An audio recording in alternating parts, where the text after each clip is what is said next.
Boys, we got updated rosters and a little bit of an extra legend added to the squad. Yes, we do got Justin Fields as a quarterback for the Jets. With Tyrod Taylor and Travis, we do have their first round draft pick, but the guy we added was none other than Revis. So on one side you got Revis, on the other side you got Sauce Gardner. You got Thomas also. You got Brandon Stevens. You also, of course, have the greatest quarterback to ever live, right? Justin Fields. Anyway, guys, let's go ahead and get right into this. And let's see how this goes. Listen, at the end of the day, the Jets are in a weird spot. You know, will Justin Fields be the guy for them? Potentially, you know. He might be. He might end up working out for them. Or maybe he doesn't. And it's a complete L in the end. Week 1, they play the Pittsburgh Steelers, and they lose that game. And also, a little side note, I also forgot to say this. We have updated schedules. Now, it's kind of wonky. You can see how this is all like out of place. The 1 and 4 o'clock games, for the most part, are perfect. The Thursday night games, Friday and Sunday night, Monday night are perfect too. It's just out of order. Like, if you see how this is set up, this is out of order. But it's the correct schedules. I have all 17 or all 18 weeks of schedules in here. Correct times, correct everything. It's just a little wonky how everything is set up. But as we go through here, you can see these are all the actual correct schedules. So Bears, Raiders, Seahawks, Cardinals, Colts, Rams. We play the Broncos, Sunday Night Football, as it says, Sunday night, 8:15. So these are all correct schedules. It's just, you know, a little wonky how it's set up. All right, so, and this is because I created this myself, which is why it's wonky. Little side note. First game, 3 touchdowns, 2 interceptions for Aaron Rodgers. 2 touchdowns for Justin Fields. So, interestingly enough, Sauce Gardner and Sherwood had an interception, but was not the case for our boy Revis. Did not have any interception in that game. So, 2 interceptions, 0 for Revis. Also, Aaron Glenn is our coach. Obviously, that changed throughout the offseason. So, Bills week 2. Come on. And all rosters, by the way, are also updated with correct players and correct everything. So Cam Ward is on the Titans, you know. Aaron Rodgers is a Steeler, as you just saw. So far, Justin Fields is not producing what we want.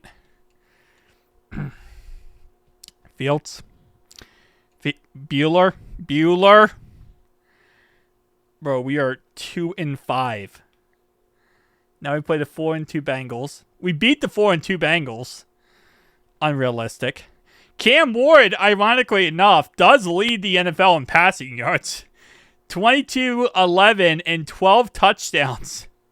Definitely not crazy touchdown-wise, but decent outside of that.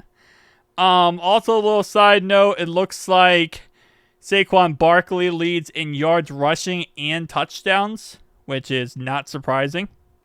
So far, no crazy rookie stats, it looks like. So let's just go into our bye week. You know what I don't actually look into too much in these videos? Let's look at the stats.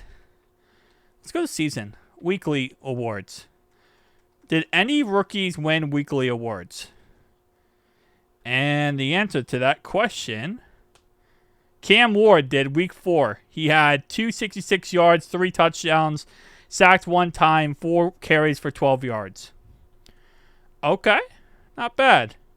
Now, I think the Brownies are starting Shador, I believe. So, if I am correct, yup, the Browns start Shador Sanders, and he does not do good in Madden. I'm just going to tell you that right now. Does not do good in Madden. He always has issues whenever I do a franchise with Shador Sanders in Madden. So, take that for what you want. Oh, the Jets actually beat the Brownies. Let's go. So now we got ourselves another loss, 4-6 versus the 9-1 Ravens. Okay. 7-4 Falcons. They beat the 7-4 Falcons.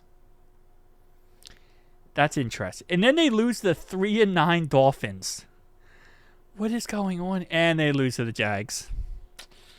Okay. And then they beat the Saints. This was the most roller coaster season I've ever seen in my life by the New York Jets right here. And they got destroyed by the Bills. They got absolutely annihilated by the Bills. So, like, they won 3 games in a row there. That was it, actually. That was the only winning streak they had. Week 18, Josh Allen had 0 touchdowns and 1 interception. 4 interceptions for Justin Fields. Oh, I can't. Bro, Josh Allen had 4 touchdowns on the ground, and Justice Hill somehow ends up on the Bills. I'm going to guess through an in-season trade or something. And, whoa, 4 touchdowns and 59 yards. Justin Fields, bro. What are you doing? 17 touchdowns, 34 interceptions. Wow. You know, going into this video, I thought adding Revis would add interceptions in the fact of... Revis did have 4 interceptions, by the way. Revis had a great season interception-wise. I thought adding Revis would give it, like, you know, get them more interceptions, not give up more interceptions. Revis did have a good year, though. 4 interceptions, pretty good. Jalen Ramsey, 7 interceptions, led the NFL. But Revis is still in this list, though. I gotta just, like, fathom what I just witnessed. 34 interceptions for Justin Fields. Okay. Yeah, so the Jets did not make the playoffs. You know what's funny is they went 6-11, and I don't know how. How do you go 6-11 with 34 interceptions? Fields. At some point, you just tell the guy, just start running. Just run every play. We're going to run a run-heavy offense, and that's just it. Like, there's no passing the ball at that point. You're throwing that many interceptions, it's over. And the Ravens destroyed the Eagles. Madubuike ends up being the MVP of that game. This Cam Ward was Rookie of the Year on offense. Travis Hunter, Rookie of the Year on defense. You know... No, there is no you know. I have no idea what the heck this was. Justin Fields, man. Peace out, guys.